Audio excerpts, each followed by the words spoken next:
Madeline Frost laughed the moment Connor Hale mentioned his daughter. It wasn't a kind laugh. It was the sharp, dismissive sound of someone who had already made up her mind about who he was and what he was worth. A single dad who worked with his hands, who fixed things for a living, who measured his success in sawdust and school pickups rather than corner offices and quarterly bonuses. She glanced at her wine glass, then back at him, and let the word slip out like it cost her nothing at all. Weak. Connor didn't flinch at the insult. He simply checked his watch, thinking of Ivy waiting at home with the babysitter, and wondered how much longer basic politeness required him to stay at this table. Outside the window of the restaurant, a man in a wrinkled coat stood on the sidewalk, staring at the front door with an intensity that made passing pedestrians cross to the other side of the street, and something in the air shifted without anyone inside noticing.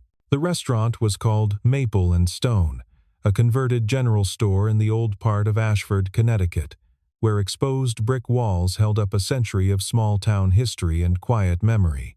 Edison bulbs hung from oxidized copper pipes, casting warm pools of amber light across reclaimed wood tables that still bore the scratches and stains of their previous lives. It was the kind of place that tried hard to feel effortless, to suggest that beauty and atmosphere could exist without striving or pretension.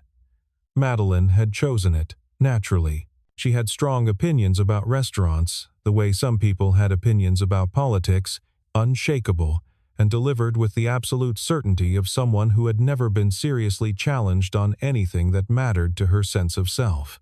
Connor had arrived first, as he always did for any appointment or meeting. Punctuality was a habit he couldn't break, drilled into him during years of work, where being late meant someone didn't get help in time, where minutes could mean the difference between a crisis averted and a tragedy unfolding. He had chosen a table near the back of the room, close to the kitchen door, with a clear sightline to the main entrance. These choices were automatic now, instinctive, made without conscious thought or deliberation. He no longer worked in crisis response, hadn't for several years, but the training had settled into his bones like calcium, becoming part of the invisible structure that held him upright in the world. Madeline had swept in 12 minutes late, entirely unapologetic, trailing the scent of expensive perfume and the particular energy of someone who genuinely believed the world adjusted its schedule around her convenience. She was attractive in a polished, precise way, her blonde hair cut in sharp geometric angles, her makeup applied with architectural precision. Everything about her suggested control and deliberate choice, from the tailored cut of her silk blouse to the exact positioning of her rings on fingers that had clearly never known manual labor or calluses. Now, 40 minutes into the evening, Connor understood why his sister-in-law Sarah had been deliberately vague about Madeline's personality when setting up this blind date. The woman hadn't stopped talking since the breadbasket arrived, and most of her words had been variations on a single theme that apparently fascinated her endlessly. Her own accomplishments, her own importance, her own undeniable success in the corporate world she inhabited. "So you just build things?" Madeline asked, the question arriving like a verdict already rendered. Her fork hovered over her arugula salad, forgotten in the midst of what she clearly considered a fascinating archaeological excavation into the mystery of his inadequacy and lack of ambition. Cabinets, mostly. Custom furniture sometimes. Whatever people need and are willing to pay fairly for. And that's enough for you? Just working with your hands all day, coming home covered in wood shavings? Connor took a measured sip of his water, letting the cool liquid buy him a moment of patience he wasn't sure he possessed naturally. He thought about his workshop behind the house, the smell of sawdust and linseed oil that greeted him every morning like an old friend welcoming him home. He thought about the way a well-joined corner felt under his fingers, tight and true, the wood grain flowing unbroken around the angle as if it had always been meant to turn that way. He thought about Ivy sitting on her little stool in the corner of the shop, tongue poking out in concentration as she drew pictures of horses and houses, and sometimes, when she was feeling particularly generous, pictures of him surrounded by his tools. "It's honest work," he said finally, "and it lets me be home when my daughter needs me. That matters more than anything else I could be doing." Madeline's expression flickered through several emotions in quick succession, none of them flattering to her character or suggesting any depth of understanding. Pity arrived first, the kind reserved for people who had clearly failed to grasp how the world really worked. Then came something that looked uncomfortably like contempt, sharp and undisguised. Finally, her face settled into a kind of bemused condescension, the expression of someone dealing with a particularly slow student who simply couldn't grasp the obvious truth being explained to them. "That's very noble, I suppose, in a simple, limited sort of way." Connor didn't respond to the provocation. Long ago, he had learned that some conversations weren't worth having, that some people spoke not to communicate or connect but to establish hierarchy, to position themselves above others through the careful deployment of words as weapons. Madeline was building a tower with every sentence she spoke, and she wanted him to acknowledge how impressively high she had climbed. He saw no reason to compete for ground he had no interest in occupying or defending. From the kitchen came a sudden crash that cut through the ambient noise of the restaurant, plates hitting tile, the sharp percussion of porcelain shattering against hard flooring. A voice raised in frustration, quickly stifled by someone with the presence of mind to remember there were customers who might hear the disruption. The other diners glanced toward the sound with the reflexive irritation of people whose pleasant evenings had been briefly disturbed, then returned to their meals with determined focus on their own conversations.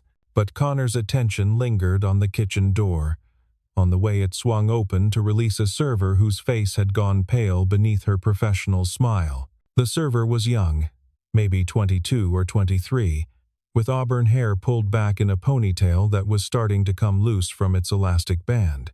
Her hands trembled slightly as she set down a water pitcher on a nearby table, liquid sloshing over the rim onto the white tablecloth in a spreading stain she couldn't hide. She apologized profusely to the startled diners, dabbing at the spill with a cloth napkin, but her eyes kept darting toward the front door, with an anxiety that had absolutely nothing to do with spilled water or upset customers.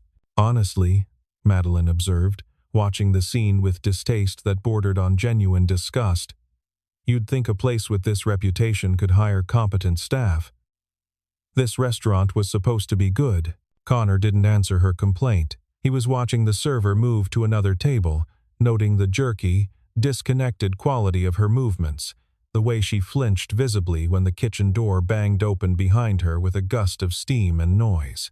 Something had happened back there in the kitchen, or perhaps something was happening right now in the dining room that he hadn't yet fully identified or understood. Something had shaken her badly enough that she couldn't hide it despite her obvious professional efforts to appear normal and composed.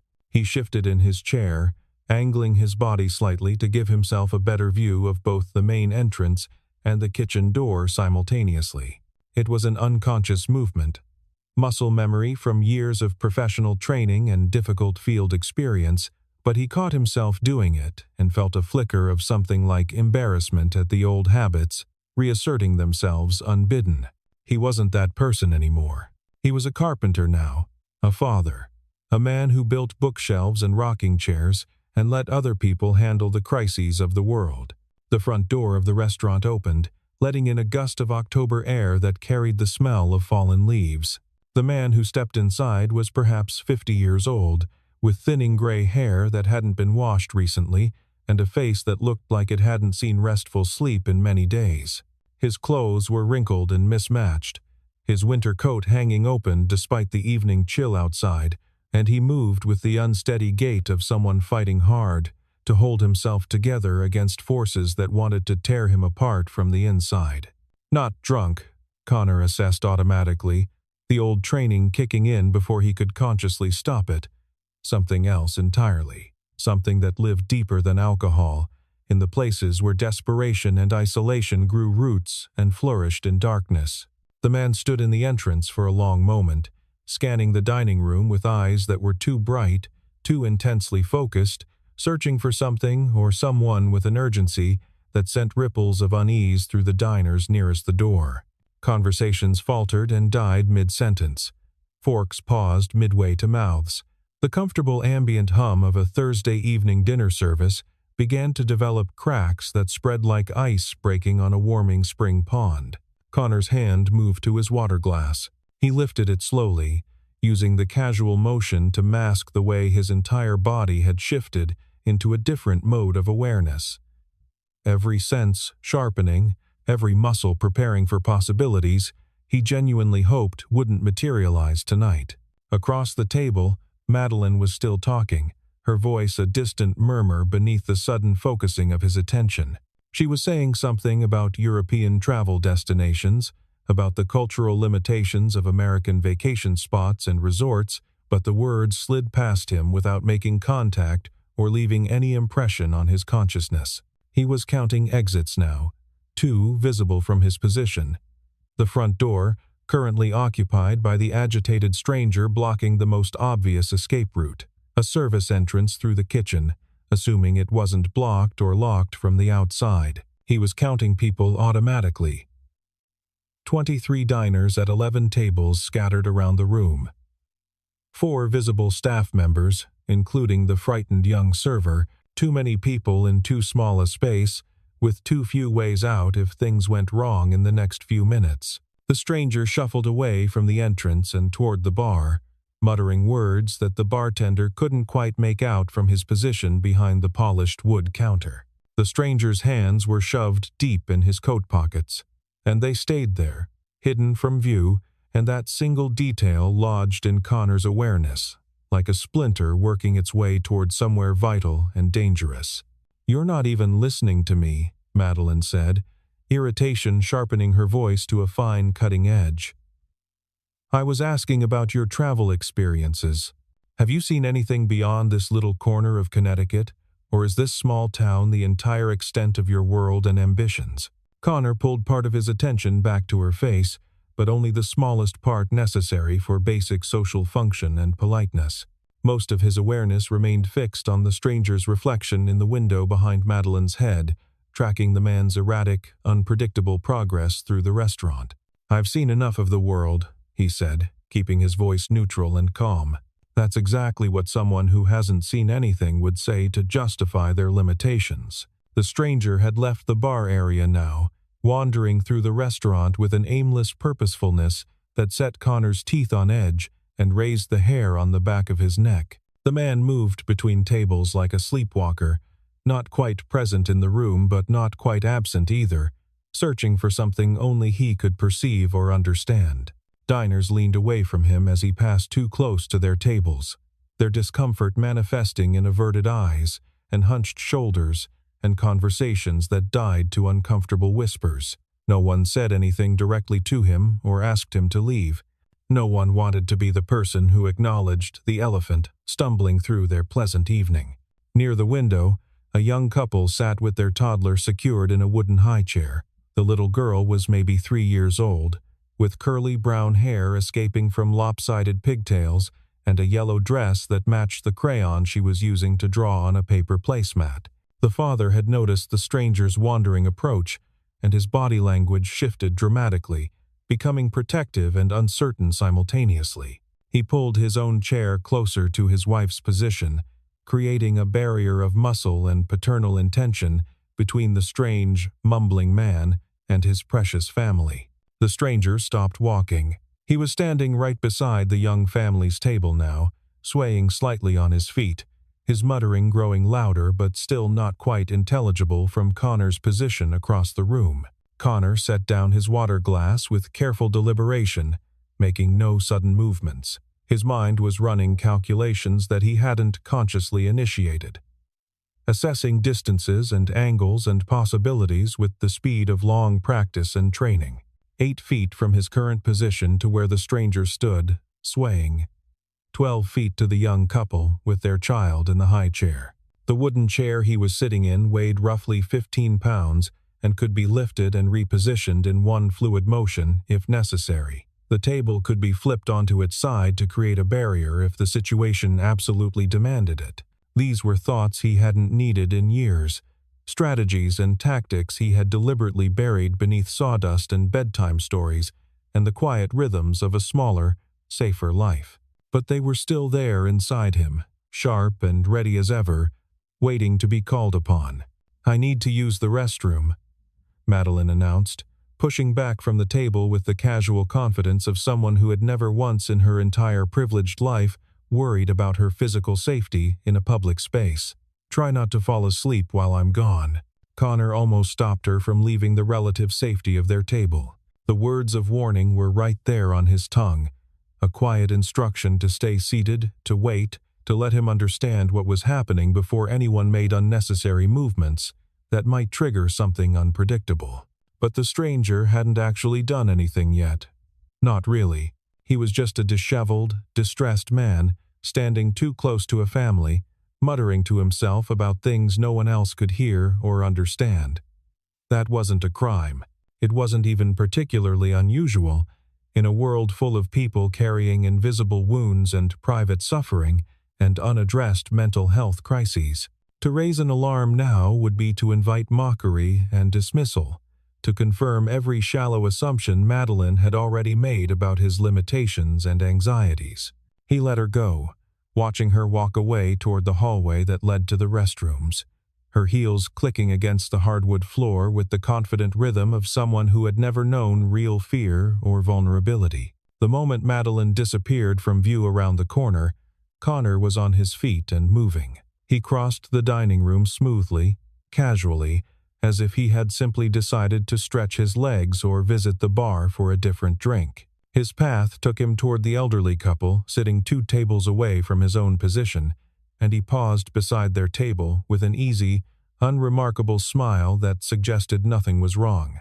"Excuse me," he said, his voice pitched low enough that only they could hear him clearly over the ambient noise of the restaurant. "I'm so sorry to bother you folks, but I think you might have dropped something on your way in earlier tonight." He pretended to hand them an invisible object, using the small, deceptive gesture to lean close enough for a whispered conversation.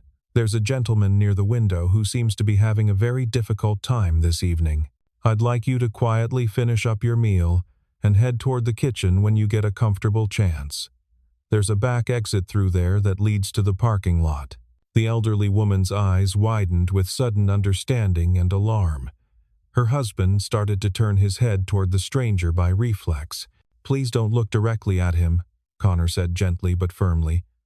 "Just give me a small nod if you understand what I'm asking you to do." 2 small nods, nearly synchronized. Connor straightened up and moved smoothly to the next table, where a man in his 30s was dining alone with a laptop open beside his half-finished plate of pasta. Same quiet instruction delivered in slightly different words, adjusted for the audience and situation. Same calm demeanor that suggested nothing was wrong while communicating that something very much was. Then the next table, and the next after that, working his way methodically through the restaurant. He moved like a host circulating at a cocktail party, pleasant and unremarkable, never rushing, never showing urgency that might alert the stranger or trigger panic in the remaining diners. Behind him, as he moved and whispered and guided, the restaurant slowly began to empty, like a bathtub with the drain pulled open. Diners drifted toward the kitchen in 2s and 3s, their departures staggered carefully enough to seem natural and coincidental to anyone watching. A woman suddenly remembering an urgent phone call she needed to make outside, a man deciding he wanted to check on something in his car, a couple asking for their check and paying quickly in cash to avoid the delay of running a credit card. Ordinary movements, unremarkable exits, a gradual thinning of the crowd that wouldn't register as a coordinated evacuation unless someone was specifically watching for exactly that. The stranger near the window didn't notice any of it happening. He was too deep inside whatever storm was raging through his mind, his attention fixed on something only he could see or hear, memories or grievances or terrors that had nothing to do with the restaurant around him. The bartender had retreated to the far end of the bar, his phone pressed tightly to his ear, speaking in urgent whispers that Connor hoped were reaching the right people and bringing help quickly. Connor was helping a young woman in a blue dress gather her purse and coat, guiding her toward the kitchen exit with a reassuring hand on her elbow when the stranger finally erupted. The sound of his palm slamming flat against the polished wood of the bar top cracked through the restaurant like a gunshot in the enclosed space. Everyone who remained in the dining room froze in place, caught mid-motion like figures in a photograph, their bodies paralyzed by the ancient animal instinct that preceded conscious thought. "Nobody leaves." The stranger's voice was raw and shredded, torn from some deep wound that had never properly healed. "Nobody moves. I've been trying to talk to people for months and nobody ever wants to listen to a single word I say. So now you're all going to sit down and listen to me." Connor stepped smoothly in front of the young woman in the blue dress, placing his body as a shield between her and the stranger without making the protective gesture obvious or confrontational. His heart was hammering hard against his ribs, adrenaline flooding his system in a hot chemical rush, but his face remained calm, and his voice was steady and clear when he finally spoke loud enough for the whole room to hear. "Okay," he said, the single word carrying across the frozen silence. "We're listening. You have our complete attention now." The stranger's head snapped toward him with predatory speed. Those fever-bright eyes focused, narrowed, assessed this new variable in the situation. "Who the hell are you?" "Just a customer having dinner tonight." "My name's Connor. What's yours?" "I didn't ask for your name. I asked who you are." "What gives you the right to talk to me?" "Nobody special, I promise. Just someone who's willing to hear what you have to say. That's what you want, isn't it?"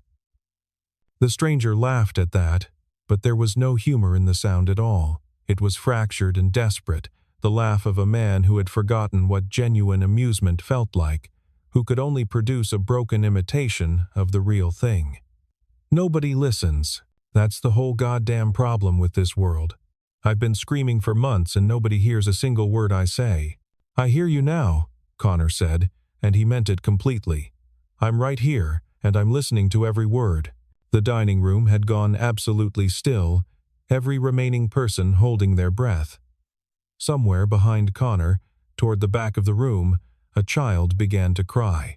It was a thin, frightened wail, the sound of a toddler who didn't understand what was happening but could feel the fear radiating from every adult around her like heat from a fire. The young couple with the little girl in the yellow dress hadn't made it out in time.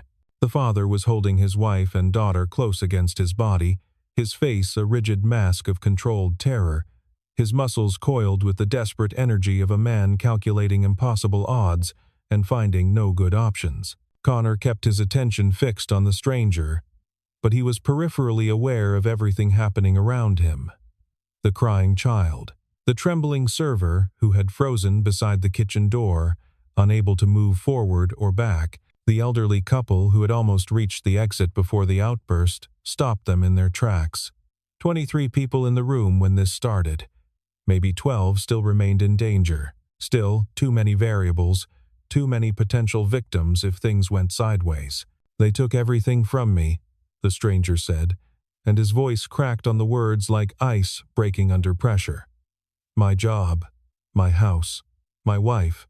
22 years I gave to that company, 22 years of my life, my best years, and they threw me away like I was nothing, like I was garbage, like I had never existed at all." Connor took a small step forward. Not aggressive, not threatening, just marginally closer, reducing the distance between them by a foot or so. "That's not right," he said, his voice carrying genuine empathy. "Nobody should ever be treated that way. Not after that kind of loyalty and dedication. You don't know anything about it. You can't possibly understand what it's like to lose everything you've worked your entire life for. Then help me understand. Tell me what happened to you." Something in the stranger's rigid posture shifted almost imperceptibly. The volcanic rage that had propelled his outburst was still there. Still dangerous and unpredictable, but beneath it, Connor could now see the exhaustion and the grief and something that looked almost like desperate hope for connection. "I was an engineer," the stranger said, and his voice changed when he spoke about his former profession, becoming softer, almost wondering. "I designed systems, heating and cooling, ventilation, air quality management for commercial buildings. Good systems that worked properly and lasted for decades. I was good at my job. I was really good at it. "I believe you," Connor said, and he meant it completely. He could see the intelligence in the man's reddened eyes, buried beneath the exhaustion and the desperation. This wasn't someone who had failed through lack of effort or ability. This was someone who had been discarded by a system that valued youth and cheapness over experience and loyalty. "My daughter won't talk to me anymore," the stranger continued, and now the words were spilling out like water through a crack in a dam, unstoppable once started. "Her name is Emily. She just turned 12 years old last month, and she looks at me now like I'm a stranger. Like I'm someone she's embarrassed to even know or acknowledge. What happened between you and Emily?" I had a breakdown. The stranger's voice dropped to barely above a whisper, shame mixing with grief in equal measures. "After they fired me, after my wife decided she couldn't handle being married to a failure anymore and left me, after I lost the house we'd lived in for 15 years, I just couldn't hold it all together anymore. The pieces wouldn't stay in place no matter how hard I tried to keep everything from falling apart. They put me in a psychiatric hospital for 3 weeks, and when I finally got out, Emily wouldn't even look at me. My own daughter thinks her father is crazy, thinks I'm dangerous." Connor took another careful step forward. They were close now, close enough that he could see the individual threads of gray in the man's unkempt hair, the broken blood vessels mapping exhaustion across his eyes, the fine tremor in his hands that spoke of too little sleep and too much coffee and too many nights spent staring at the ceiling while the darkness pressed down. "I have a daughter too," Connor said quietly, just loud enough for the stranger to hear. "Her name is Ivy. She's 7 years old, and there have been days, more than I like to admit, when I felt like I was failing her completely. Days when I looked in the mirror and didn't recognize the person looking back at me." The stranger's eyes searched Connor's face with desperate intensity, looking for the lie, the manipulation, the hidden angle that everyone always seemed to have. Finding none of that, finding only honest recognition of shared pain and struggle, he seemed to deflate slightly, the rigid tension in his shoulders giving way to something more human and vulnerable. "How do you do it?" the stranger asked, his voice barely a whisper now. "How do you keep going when everything falls apart around you?" "One day at a time. Sometimes 1 hour at a time. Sometimes 1 minute at a time. When things get really bad and overwhelming, you focus on the next thing you can do, the smallest possible action, and you do that one thing. Then you focus on the thing after that. You don't let yourself think about the whole mountain you have to climb. You just think about the next single step in front of you. I don't know what the next step is anymore.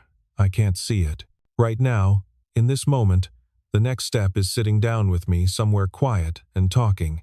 Just talking. No judgment, no pressure, no agenda. Just two fathers comparing notes on how hard this whole thing is." The stranger stared at him for a long moment that stretched like taffy. Behind them, Connor could hear soft movement, people quietly edging toward the exits now that the stranger's attention was focused elsewhere. Good.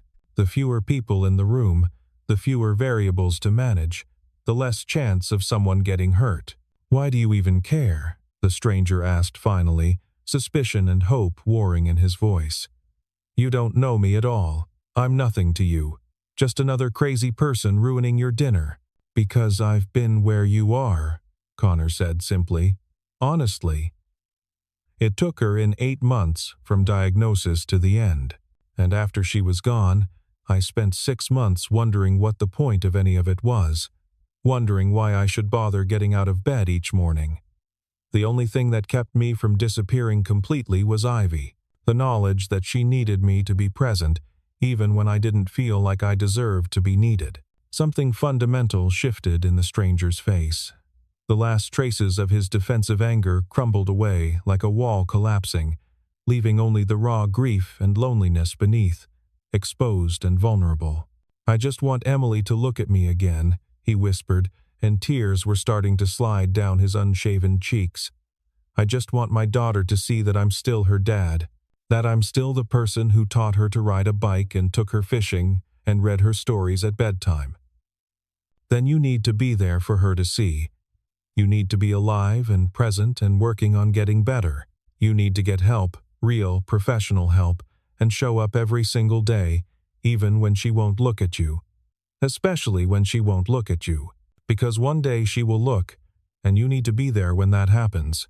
The stranger's hands moved inside his coat pockets, and Connor's entire body went rigid with tension, every muscle ready to explode into action. But when the hands finally emerged into the light, they were empty. Just shaking, trembling, reaching out for something solid to hold on to in a world that had become quicksand. "I didn't come here to hurt anyone," the stranger said, his voice breaking apart completely now. "I swear to God, I didn't. I don't even know why I came here tonight. I was just walking, and then I was inside, and everyone was looking at me like I was a monster. I just wanted someone to see me, to hear me. For one single moment in my entire miserable life, I wanted to matter to someone." "You matter to Emily," Connor said firmly, "even if she doesn't know how to show it right now. Even if she's scared and confused and angry, you matter to her more than you can possibly understand. Because you're her father, and nothing can ever change that." The tears were flowing freely down the stranger's face now, and his shoulders began to shake with the force of suppressed sobs that he could no longer contain. His legs seemed to give out beneath him, and Connor moved quickly, catching him before he could hit the floor, guiding him down gently. They ended up kneeling together on the hardwood floor of the restaurant, and Connor put his arms around a complete stranger and held him while the man wept out years of accumulated pain. "My name is Richard," the stranger managed to say between broken sobs. "Richard Holloway. I used to be someone. I used to matter. You still are someone, Richard. You still matter. That hasn't changed, no matter what's happened." Outside the restaurant windows, the distant wail of sirens grew steadily louder, approaching. Through the glass, Connor could see the flash of red and blue emergency lights painting the dark street in alternating colors. And in the doorway to the hallway that led to the restrooms, he glimpsed Madeline standing frozen in place, her face pale, watching the entire scene unfold with an expression he couldn't quite interpret. The police officers entered the restaurant with their weapons drawn, professional and cautious. But Connor was already rising to his feet with his hands clearly visible and empty, his voice calm and measured as he explained the situation. No threat here, no weapons involved, just a man in crisis who needed mental health assistance, not handcuffs or jail cells. He advocated for Richard with the practiced clarity of someone who had done this exact thing many times before, who knew exactly which words would resonate with officers trained to see threats everywhere. The officers exchanged glances, recognizing something in Connor's demeanor and expertise, then holstered their weapons. Paramedics arrived minutes later, professional and gentle, helping Richard to his feet and guiding him toward the waiting ambulance with practiced care that maintained his dignity. "Will you tell Emily?" Richard asked, looking back at Connor with red-rimmed, desperate eyes. "Will you tell her I'm trying, that I'm going to get better?" Connor squeezed the man's shoulder firmly. "Someone will reach out to her family, I promise. But you're going to tell her yourself, Richard. When you're ready, when you're better, and you will get better."